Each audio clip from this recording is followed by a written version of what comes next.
For now, our priority and indeed our focus remains on the quickest and the safest medical disembarkation of this young guest in Malaga this evening. Our prayers are with the young guests and, of course, their family on board.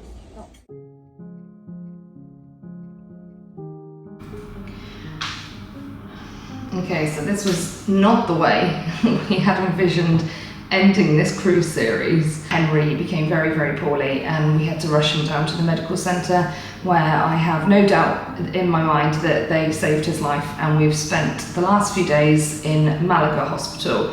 If you've ever wondered what it's like to be medically disembarked from a ship, we've put it up purely just to share the information, and I also really, really feel strongly about praising the medical team on board Arvia and the captain and the youth team and the hotel team and just everybody that was involved, even down to the people that put out barriers up on deck 8 and deck 9 so people couldn't just like hang over the ship and watch as we were being taken off. I can't tell you how much it all meant really when we were going through what I can only describe as the worst day of my life. So. I received a call this afternoon from our senior doctor who advised me that one of our younger guests has been taken ill and requires urgent medical attention ashore. Therefore, this afternoon we increase to maximum speed possible using all of Arvia's power and are currently heading towards the port of Malaga, where we have been in touch with our agent, Port Authority and the local hospital, all of which are ready and capable of providing the care necessary in this critical situation.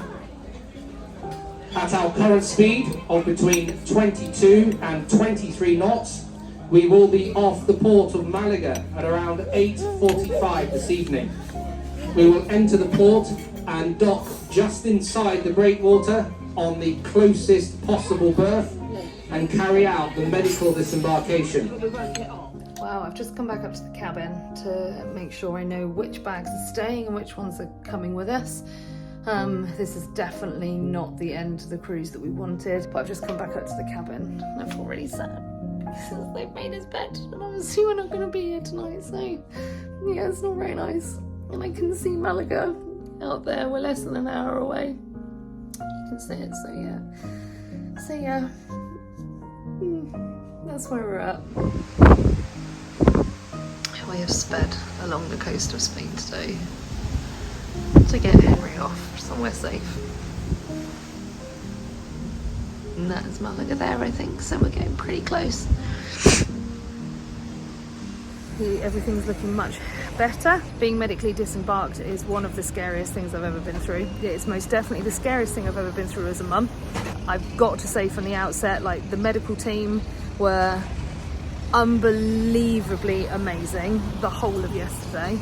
The hotel team, the youth team, the captain, I honestly can't put into words the gratitude I feel for it. I felt so safe on the ship, and I think that was what made leaving so hard, is that I did feel like we felt in really capable hands. We felt really, really safe, and they really did give us like the most amazing care. I'm just walking Jack back to the hotel so I can shower and wash my hair and brush my teeth and get changed, and I feel horrible.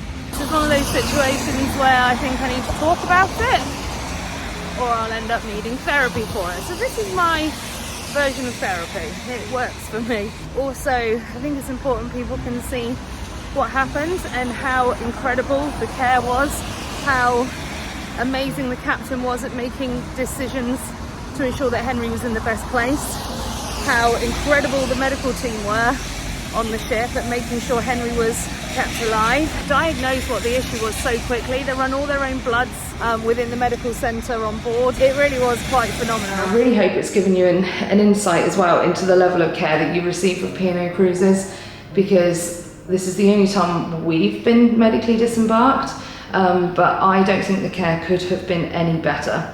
So I will forever be grateful to Nurse Emily and to Dr. Neil and the rest of the team at the medical centre, and to Captain Robert Canby for everything they've done for us and our family.